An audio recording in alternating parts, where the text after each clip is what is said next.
ban này ná con trăm ăn lại còn ăn bánh á.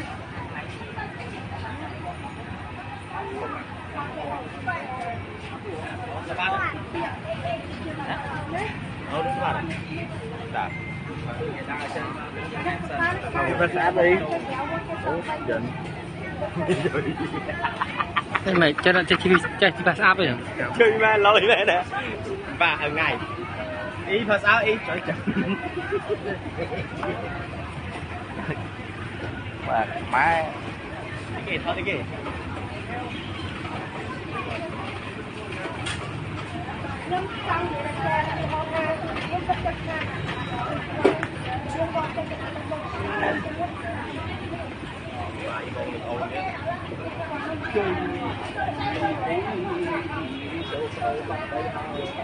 Cho phần ba nhạc na đâu nhiều rồi.